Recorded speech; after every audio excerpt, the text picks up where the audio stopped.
আসসালামু আলাইকুম। বাংলা সংবাদে সবাইকে স্বাগত জানাচ্ছি। আমি চিন্তিয়া হক। শুরুতেই সংবাদ শিরোনাম। প্রধান উপদেষ্টার সঙ্গে বৈঠকে অংশ নিচ্ছেন জামায়াতের যে দুই নেতা।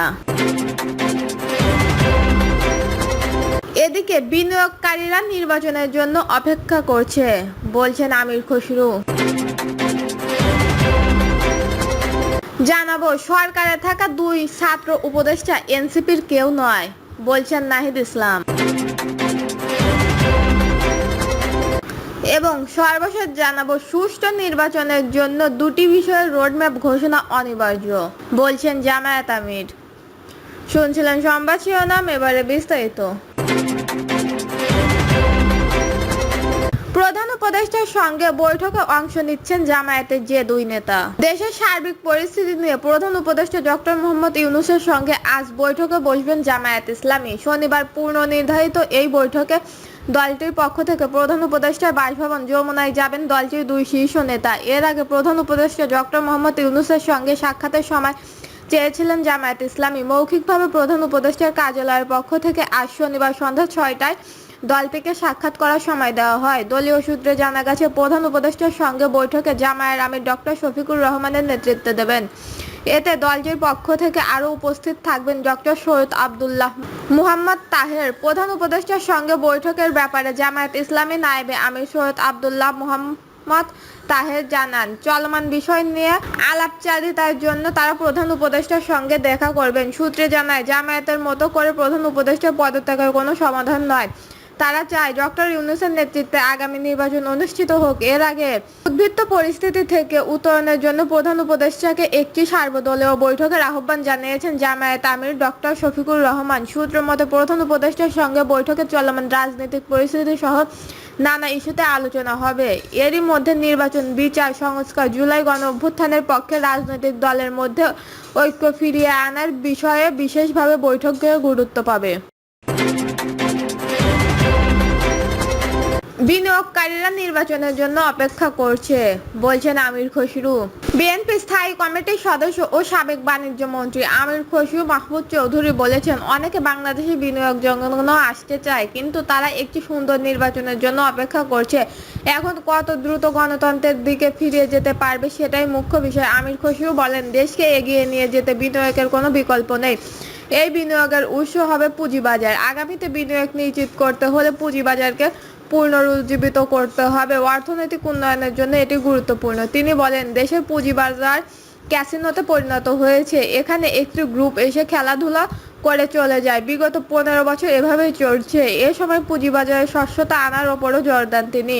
এতে আরো বক্তব্য দেন সেন্টার ফর পলিসি ডায়ালগের বিশেষ ফেলো অর্থনীতিবিদ ডক্টর দেবপ্রিয় ভট্টাচার্য, জামায়াত ইসলামী কেন্দ্রীয় নির্বাহী পরিষদের সদস্য মোহাম্মদ মোবারক হোসাইন, পলিসি এক্সচেঞ্জ বাংলাদেশের চেয়ারম্যান ডক্টর মাশরুফুল রিয়াদ, জাতীয় নাগরিক পার্টির যুগ্ম আহ্বায়ক তাসনুবা জাবিন।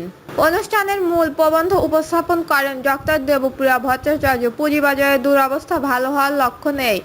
এলডিসি গ্র্যাজুয়েশনের জন্য পুঁজিবাজারকে উন্নয়নের হাতিয়ার হিসেবে দাঁড়ানো হবে। এজন্য ব্যাংক এবং করের সম্পর্কযুক্ত একটা প্যাকেজ দরকার। আগামী বাজেট এর প্রতিফলন থাকবেও বলে আশাবাদ ব্যক্ত করেছেন তিনি আরও বলেন, রাজনৈতিক প্রভাবের কারণে 96 ও 2010 সালের কেলেঙ্কারির ঘটনায় শাস্তি হয়নি। কারসাজিতে বিনিয়োগকারীরা ক্ষতিগ্রস্ত হয়েছে।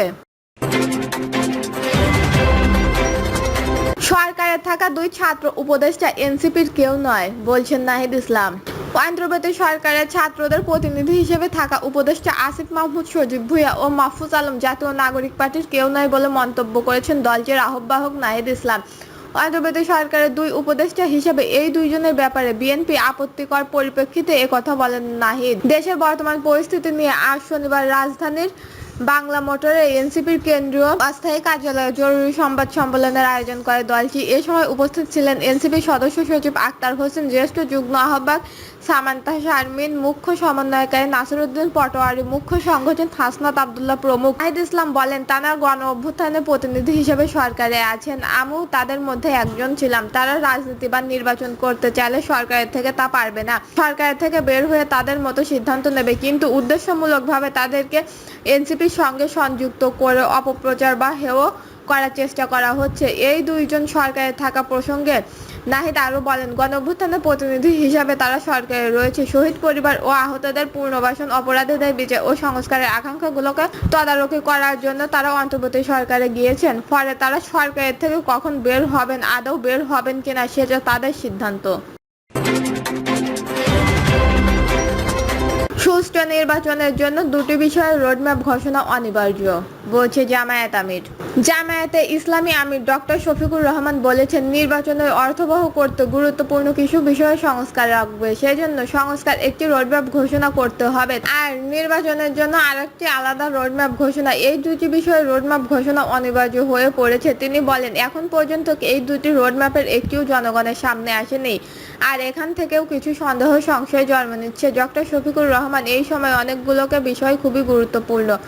24-এর আন্দোলনের যে পরিবর্তন হয়েছে, সেই পরিবর্তন একটি বিশাল আকাঙ্ক্ষার জায়গা রয়েছে। বিশেষ করে তরুণ ছাত্র সমাজ তাদের জীবন বাজি রেখে রুখে দাঁড়িয়েছিল। জনগণ তাদের ডাকে সাড়া দিয়েছিল। জনগণ মনে করেন, বিগত সরকার আমলে মানুষের সব অধিকার কেড়ে নেওয়া হয়েছিল, বিশেষ করে ভোটের অধিকার একবারেই কেড়ে নেওয়া হয়েছিল। প্রত্যেকটি নির্বাচনের নামে তামাশা করা হয়েছে। 2014 সালের নির্বাচনে 154 জন বিনা প্রতিনিধিত্বায় এমপি হিসাবে নির্বাচিত।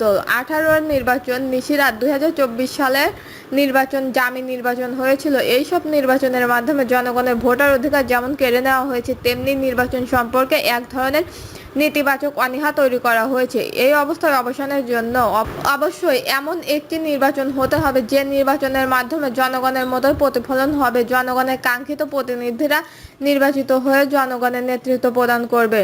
90-এর গণঅভ্যুত্থানের পরে যে নির্বাচনটি অনুষ্ঠিত হয়েছে, তখন সংবিধান এরকম কোনো প্রভিশন ছিল না এই ধরনের সরকারে, কিন্তু রাজনৈতিক দলগুলো ঐক্যমত্যের ভিত্তিতে একটি সরকার গঠিত হয়েছিল এবং সেই সরকার একটি অর্থবহ নির্বাচন উপহার দিয়েছিল। বাংলাদেশের ইতিহাসে বলা হয়, সেই নির্বাচনটি সবচেয়ে অর্থবহ ও সুন্দর নির্বাচন। তবে এবারের প্রত্যাশা আরো অনেক বেশি, কারণ 90-এর আন্দোলন, 24-এর আন্দোলনের মতো এত ত্যাগ, রক্ত দেওয়া হয়নি। বিপুল পরিমাণ ত্যাগ, কোরবানির মাধ্যমে এই অর্জন। সেই অর্জনকে অর্থবহ করতে হলে অবশ্যই নির্বাচন হতে হবে সুষ্ঠু, গ্রহণযোগ্য, নিরপেক্ষ, বলছেন জামায়াত আমির। তিনি বলেন, নির্বাচন অবশ্যই হতে হবে, তবে সুষ্ঠু, নিরপেক্ষ ও গ্রহণযোগ্য। এর জন্য জামায়াতের দাবি করেছে, সুষ্ঠু নির্বাচনের জন্য দুটি রোডম্যাপ দ্রুত ঘোষণা করা হোক। নির্বাচনকে অর্থবহ করতে গুরুত্বপূর্ণ কিছু সংস্কার লাগবে, সেই সংস্কারের একটি রোডম্যাপ ঘোষণা করা হোক। বলা হোক, এই মাসের মধ্যে সংস্কার সম্পূর্ণ হবে। নির্বাচনে একটি রোডম্যাপ ঘোষণা করা হোক, তাহলে জনগণের মধ্যে স্বস্তি ও আস্থা তৈরি হবে। ডক্টর শফিকুর রহমান বলেন, এখন পর্যন্ত এই দুটি রোডম্যাপ এর একটিও জনগণের সামনে আসেনি। এখান থেকে কিছু সন্দেহ সংশয় জন্ম নিয়েছে। আমরা সকলকে অনুরোধ জানাবো, যত দ্রুত সম্ভব এ দুটি রোডম্যাপ জনসম্মুখে প্রকাশ করা হোক, তাহলে জনমতে আস্থা ফিরে আসবে।